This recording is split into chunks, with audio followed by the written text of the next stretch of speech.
You guys for being here. This is awesome. Appreciate you guys all being here. And just say this, just real briefly, really excited right now about this season. We had our 16th practice yesterday. We play 20 days from today. We have our opener versus Mercer.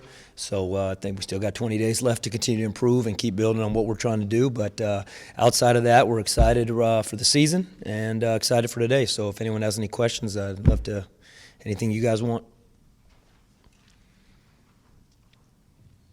Coach, I know you said the conference media day, one of the things you are really kind of measuring on early is, defensive success or executing that. How do you feel like that plan has gone? Like, is your defensive philosophy being instilled pretty good?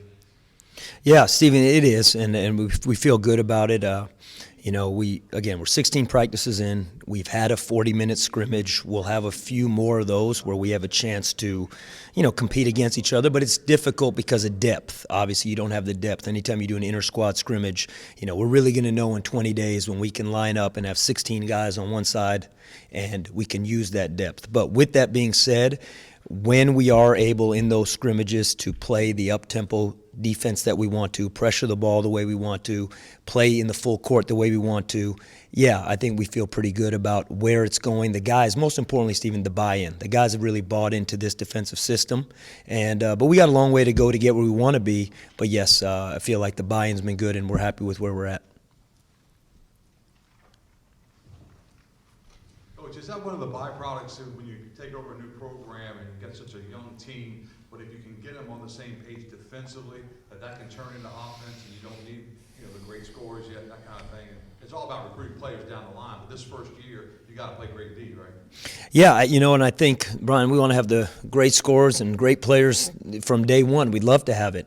But you know what? Whether it's year 1, year 2, 3, 4, and beyond, whenever it is, I think defense is always going to be at the foundation, at least for our program. That's what we want it to be. So, and you said something that's key, and Brian, I do believe this. I do believe strong defense can lead to offense. I don't necessarily think always great offense or great scoring leads to strong defense. It can happen, and there's different things that allow that to happen, but I directly feel that strong defense, creating turnovers, disrupting another team's offense can lead directly to points for your team.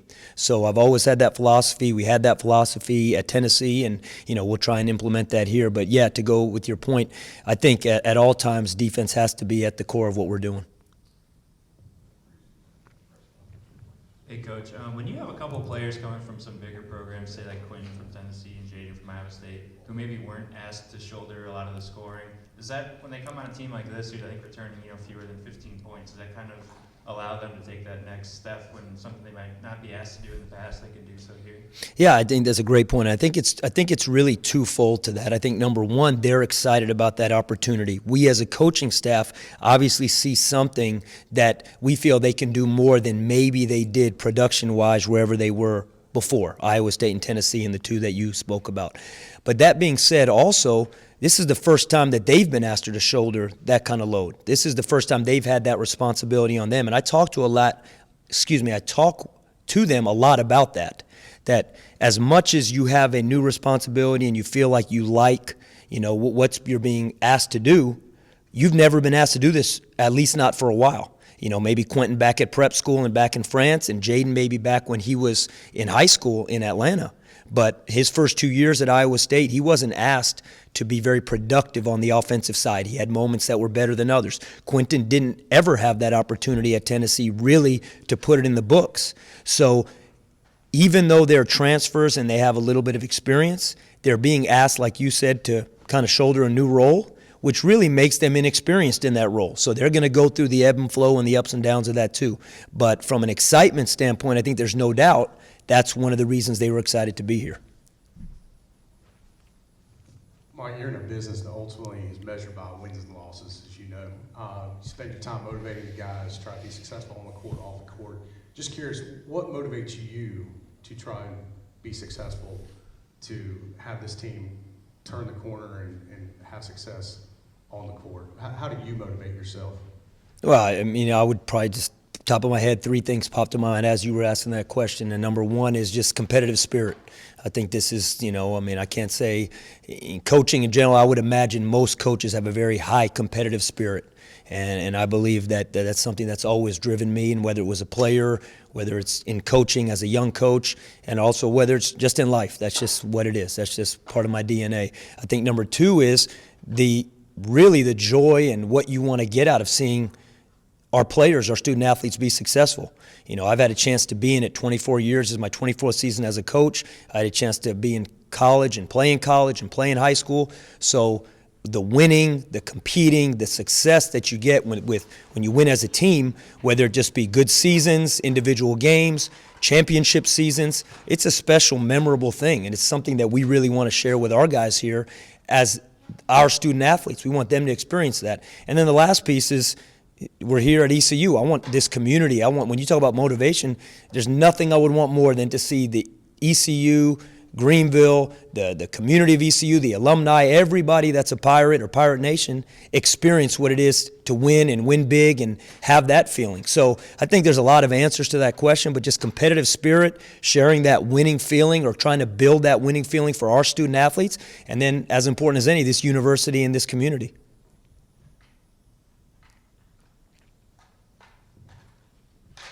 Coach, I think we asked about Winston tabs every time we see you, so might as well keep it going.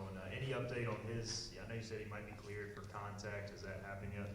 Yeah, you know, you're right on cue with that. He actually had his first contact practice yesterday, and that does not mean that he will be cleared to play in inter-squad scrimmages or cleared to play when we play Mercer, on the 8th. But he has been cleared for the first time in this process, which was a great accomplishment for him. So much credit to our training staff and strength and conditioning staff. I mean, I think Nate, our trainer, is just as good as there is in the country, and he has worked so diligently with Winston, and Winston's done incredible in his commitment to trying to get back to the court. And we talked about this at AAC Media Day. There's a mental component and a physical component. But to see him back on the court a couple days, it was actually 2 days ago, to see him back on the court in 5-on-5 play, and as excited as he was, as Nate was, the coaching staff was, what was really neat was to see his teammates, how when we put him on and he got on the court the first time, basically practice stopped. And they went over and hugged him and really kind of just patted him on the shoulder and said, just happy to have him back. But he's getting there. He has not been cleared for game participation yet, but he did practice for the first time, and we were excited about it.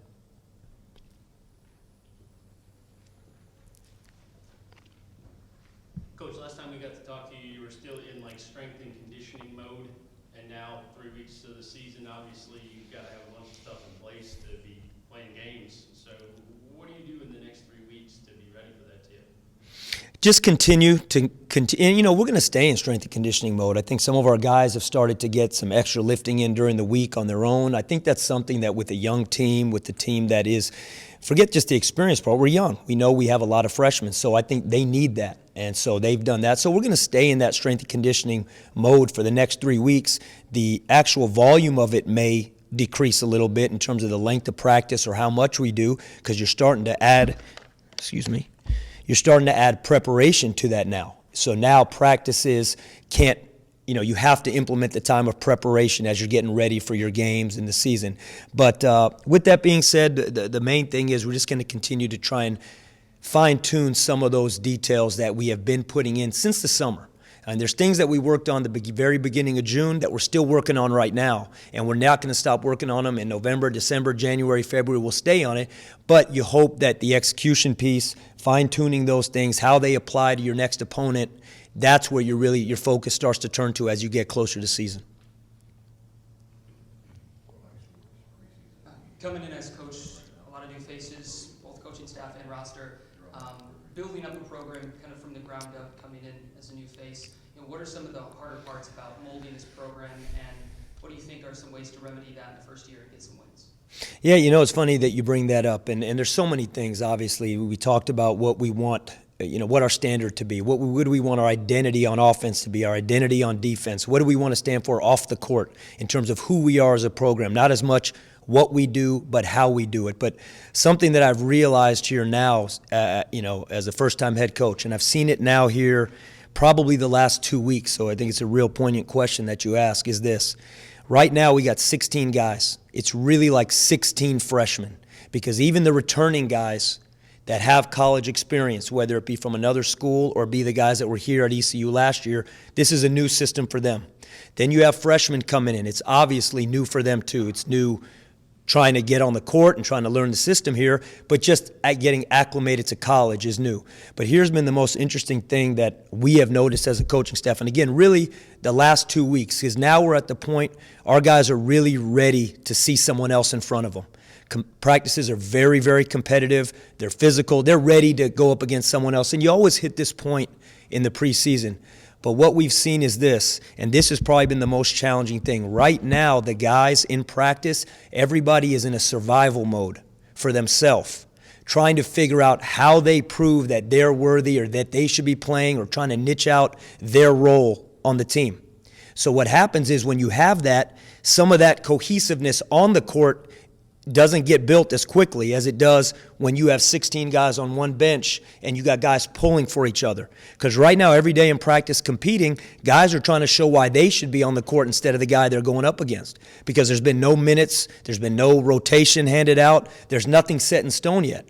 So that has honestly been probably the most challenging thing the last 2 weeks, that we got to go from high competitiveness of trying to get an 8 to 10 man rotation to now all of a sudden you got 16 guys all pulling in the same direction when the time does come to face somebody else. And that's something that I wasn't thinking about up until the last 2 weeks.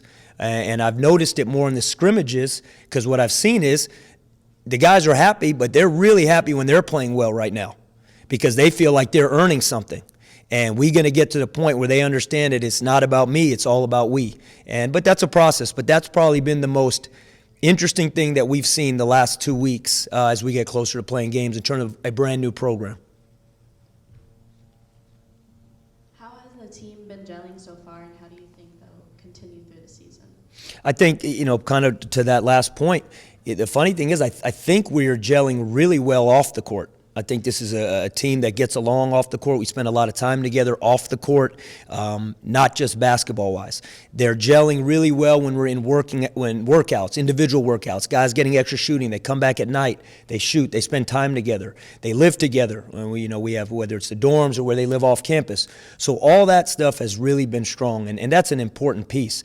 I think the part that we got to continue to want to be great is that we connect really strong on the court. In terms of what we were just talking about, guys pulling for each other. The hardest thing in sports to do sometimes is when you really want to be on the court playing and that's not your role at the time, and you got to be pulling for someone else that you're competing with every day since last April. Because we've been competing since April, then the new guys came in June. So that's where we got to continue to build, but to answer your question, I feel like we're going to really be a strong unit together. I think they'll continue to grow, and the more competition we get against other teams, the stronger we'll be as a unit on the court.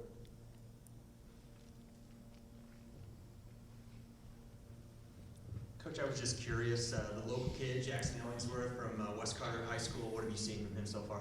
He's been a real, I guess I'd call him a pleasant surprise. You don't know what to expect sometimes when you have a walk-on. I mean, I was a walk-on, so I hold them to a very high standard. Sometimes probably coach them harder than I coach the other guys, to be honest. So when Jackson came in, I think he was I don't want to say he was definitely not happy to be here, but he came in with something in mind that, hey, I'm excited to be at ECU. I'm excited to be playing Division I basketball. And all of a sudden, he started to come and do more and more in his individual workouts and have some success in practice. And I think when the expectations grew a little bit for him from the coaching staff, he took a little bit of a half step backwards, and then now he's back working his way back up. So, he's really been a positive impact on the team. And more than just his energy and what a great kid he is, he's done some really good things in practice.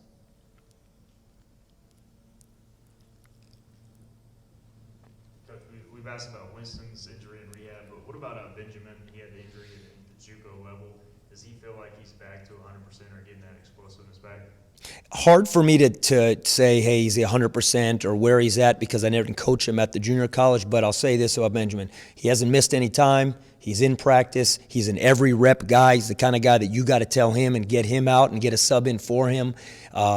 If you asked him, he'd probably say, my balance isn't exactly where I want it to be, or explosiveness, where in his mind it has been, but I think that's a normal process of coming back. But he's, from an injury standpoint, particularly to what you're alluding to, he's been great. How would you define success this year? What would you like to see accomplished this season? Us establishing a true identity of who our program is. Defensively, offensively, obviously. I mean, it's not just on the defensive side of the ball. Everyone always wants to talk about the defense for, that's fine. But establishing an identity, again, not as much what we do, but how we do it and how that equates to success. I'm not going to put wins and losses and a number on that or what do we do in conference play, what do we do in non-conference play as what would define success. I think we'll know more as the season goes. We want to be in the postseason just like anybody else. There's 350-something teams in the country right now that all feel like they want to play in the NCAA tournament. They want to play in postseason. There's 350 teams in the country right now that want to win a conference championship, and we are no different. And that's how we approach every single day. But trying to define success, I think that's something that will happen as the year goes, and we'll see. We want it right now. Success would be finding a good 8-man rotation. That would be a first part of success. Who can, when we get to November 8th, who can we count on? Can we count on 8 guys? Can we count on 10 guys? And I think it'll build from there.